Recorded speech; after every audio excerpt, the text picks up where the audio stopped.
Թեմայի մասին առավել մանրամասն կզրուցենք Հայաստանի պետական տնտեսագիտական համալսարանի տնտեսության կարգավորման եւ միջազգային տնտեսական հարաբերությունների ֆակուլտետի դեկան Ատոմ Մարգարյանի հետ։ Բարի երեկո, պարոն Մարգարյան, շնորհակալ եմ մեր հրավերն ընդունելու համար։ Այսօր վարչապետը իր խոսքում 2017 թվականի համար բյուջեի հաստատման նախագծում նշեց, որ ցանկանում են ծրագրում ապահովել համախառն ներքին արդյունքի 3.2% աճ։ Դուք որքան իրատեսական եք համարում այս ցուցանիշի իրականացումը։ Հաշվի առնելով երկրում ձևավորված իրողությունները, այդ ցուցանիշը կարելի ասել բավականաչափ իրատեսական է։ Եթե նկատի ունենանք վերջին տարիների տնտեսական աճը, այն միտումները եւ այն գործոնները, որոնք արտաքին հատկապես շուկաներից են գալիս, ռեգիոնալ իրավիճակից են գալիս, 3.2%-ը նույնիսկ ինչ որտեղ զուսպ ցուցանիշ կարող է լինել, թերևս մի քիչ ավելի բարձր աճ կարելի է պլանավորել, բայց ընդհանուր առմամբ այդ ցուցանիշը ըստ երևույթին իրատեսական է։ 2016 թվականի բյուջեն հիմնված էր հարկերի հավաքագրման վրա, իսկ արդեն 2017 թվականին ցանկանում են կրճատել ծախսերը, որպեսզի կարողանան շահեկան արդյունքի հասնել։ Այս երկու մեթոդներից ըստ ձեզ որն է ավելի աշխատող։ Ընդհանրապես բյուջեն ունի 3 մաս, ոչ միայն եկամտային եւ ծախսային, այլ նաեւ դեֆիցիտի մաս, որքան էլ պարադոքսալ ընչի, այս երկու կոմպոնենտների վրա այսօր ավելի շատ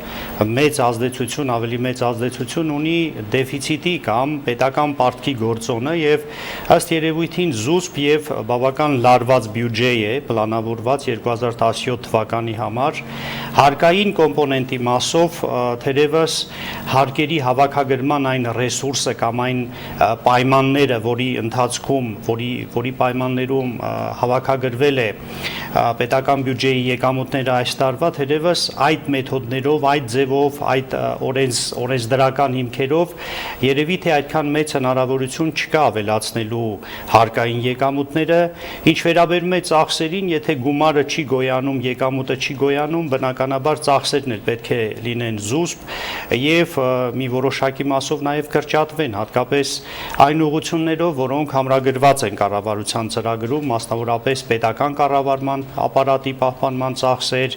որոշ գերատեսչական ծրագրերի իրականացման գրասենյակներ, ՊՕԱԿ-ներ եւ այլն,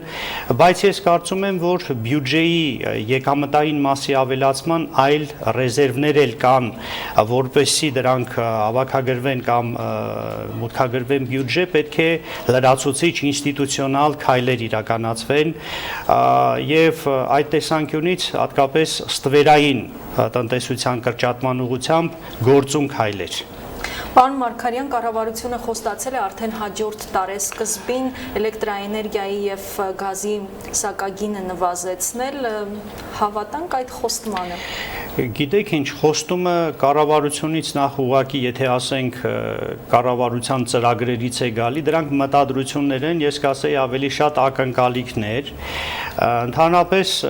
ռեզերվը կամ սակագնի իջեցման հնարավորություններ առաջերտին գազ վաճառողինն է, տվյալ դեպքում Գազպրոմինը եւ դրանից ացանցյալ նաեւ հնարավոր է էլեկտրաէներգիայի սակագները իջնեն, բայց նաեւ այդպիսի ռեզերվներ կան երկրի ներսում, նկատի ունեմ Գազպրոմ Արմենիայի հնարավորությունները եւ թերևս իհարկե սոցիալական առումով, տնտեսական նաեւ ներդրումների առումով սակագների իջեցումը իհարկե ցանկալի քայլ կլներ եւ դա մեծ խթան կհանդիսանար թե աշխատատեղերի տնտեսական ներդրումների, թե որոշակի աջակցություն տնային տնտեսությունների, ընտանիքների սոցիալական առումով նրանց բյուջեներին։ Շնորհակալ եմ հարցերին անդրադառնալու համար, հիշեցնեմ, որ մեր հյուրն էր Հայաստանի պետական տնտեսագիտական համալսարանի տնտեսության կարգավորման եւ միջազգային տնտեսական հարաբերությունների ֆակուլտետի դեկան Ատոմ Մարգարյանը։